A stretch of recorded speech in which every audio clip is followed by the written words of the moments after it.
What is going on, guys? It is Wrestlelamia here, back with some more news. Join us now as Wrestlelamia analyzes the 3rd July edition of Friday Night Smackdown, as well as the wildest news stories and rumors you need to know, including Triple H sending a warning to the roster, chaos at the latest Raw taping, John Cena didn't want this WWE champion in, and much more. Be sure to subscribe and hit that notification bell for daily wrestling videos. Now, we'll first start off with the 3rd July Smackdown and look at the good, the bad, and the downright ugly. As always, we look at the good first, as number 1, a fantastic opener.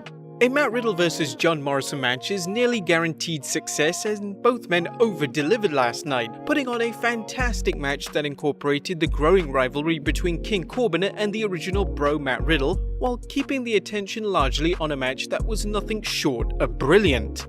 While Riddle's victory may have seemed all but guaranteed, the presence of Miz and the King Corbin kept the fans in suspense until Matt scored a well-deserved win. Number 2. Wild Wrestling.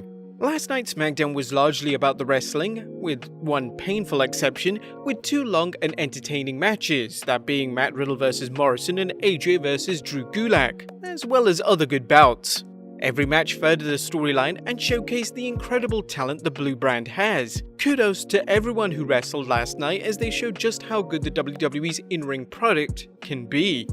Number 3. The brilliance of Bayley and Banks. Bayley and Sasha Banks have taken their golden role models act to new heights, whether it's their work in the ring or their work on the microphone. Sasha Banks' imitation of The Undertaker was priceless, as was the Banks-Bayley Mutual Admiration Society. Even better, the WWE continues to make subtle moves to show the inevitable breakup between the two, such as Banks volunteering Bayley to battle Alexa Bliss. Not to mention one moment where Banks was wearing Bayley's Women's Championship. Number 4. A strong build-up for Strowman vs Wyatt. Bray Wyatt has been absent from SmackDown for several weeks, other than a video segment, but what segments they've been!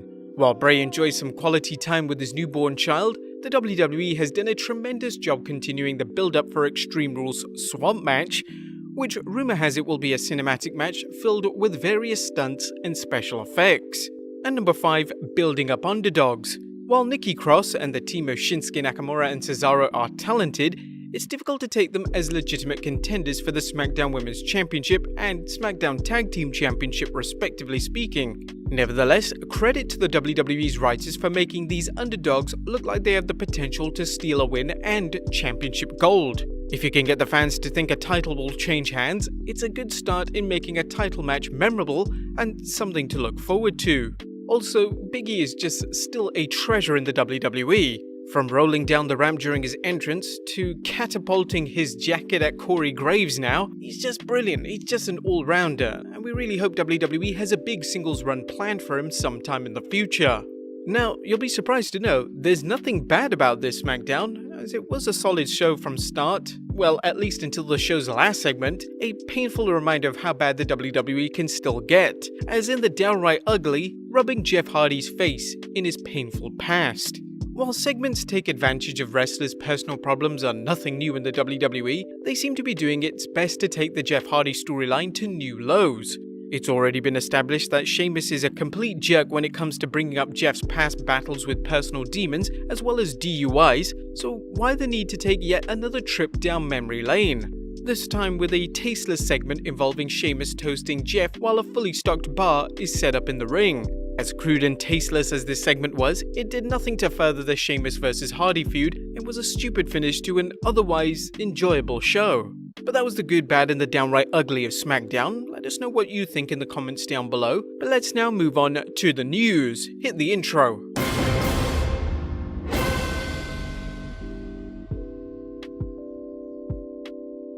Our first story looks at Triple H giving a warning to the roster. The WWE's NXT UK promotion has been plagued by a number of accusations of misconduct, and now Triple H is issuing a warning to the roster, as according to the latest issue of the Wrestling Observer newsletter, Levesque told the performers that the company's protocol on any allegations of that type are that there is a zero tolerance to any charges like that provided there was irrefutable evidence to the charges. It came across as a warning to the talent. The company's policy has been in the past that if there are police charges, talent will be suspended until there is either a conviction or an exoneration. A conviction would lead to firing. The company can also act on its own without charges involved if it has what it considers serious evidence. This is probably what happened with Jack Gallagher, Travis Banks, and Legado. This is perhaps why they led to a straight firing for these wrestlers, no suspensions. Well, at least that was the case with Joe Coffey, as they just suspended him. Perhaps they're waiting for further evidence or an exoneration. Not to mention the 2 NXT UK officials that were fired. It is indeed a strong warning, and it shows that the WWE is taking every allegation of misconduct very seriously. As reports had mentioned in the past, WWE is doing away with any problematic wrestlers that come across their way. That still doesn't explain their interest in Tessa Blanchard though. Next up, did WWE save Taz's career? Well, Taz doesn't think so. As noted in an earlier video, Taz's comments at Fyter Fest implying that the WWE runs a sloppy show when it comes to their handling of the virus reportedly upset some WWE officials. Recently, a fan addressed Taz's comments, tweeting, "I agree to a point. Taz might be correct, but in my opinion, it's an unnecessary jab to a company that saved his career after wrestling and prepared him in a career of announcing. If Taz never had the opportunity to announce, he may never have had his podcast and other gigs over the years." Taz strongly disagreed, replying, "Saved my career? No.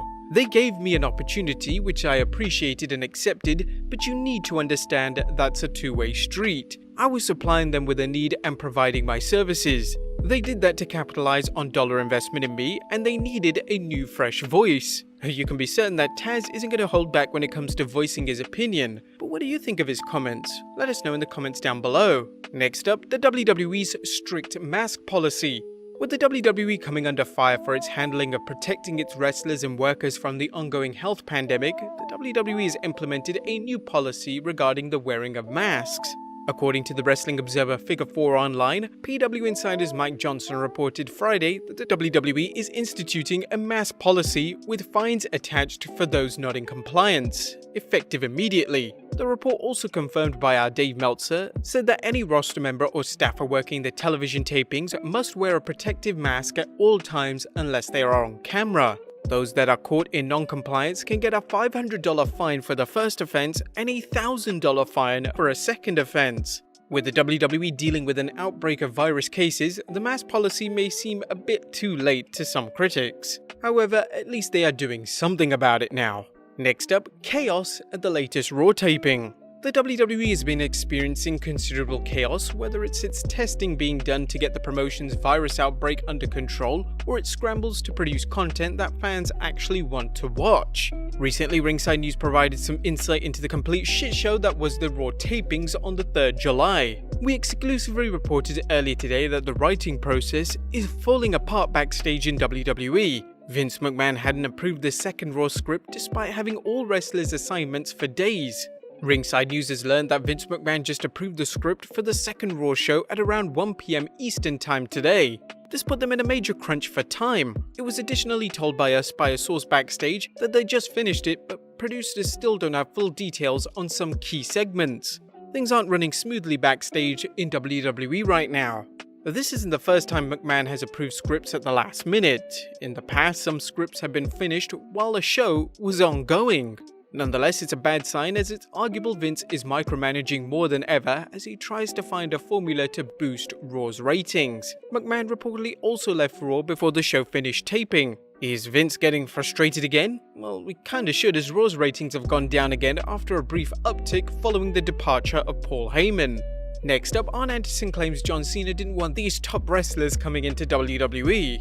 According to Arn Anderson, John Cena didn't feel the need for AJ Styles or 2 other wrestlers. Anderson suggested a WWE steal from TNA Bobby Roode and James Storm, as well as AJ Styles.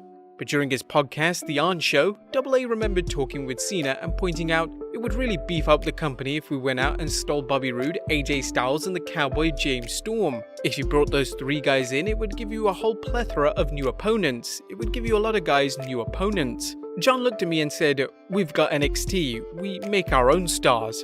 Thankfully, the WWE did bring in AJ as well as Roode and James Storm. While Storm didn't choose to sign with the WWE, Roode has been a good mechanic for the promotion, even if his WWE success has paled next to Styles. And finally, a fight caught on camera? Well, last but not least, just in case you've heard the rumors of an altercation involving MVP and Bobby Lashley at a local bar, don't pay any notice to it, as it's clearly a work that MVP shared on his Instagram. The brief video features MVP and Bobby Lashley walking into a bar when a man bumps into MVP and is accosted by the Almighty.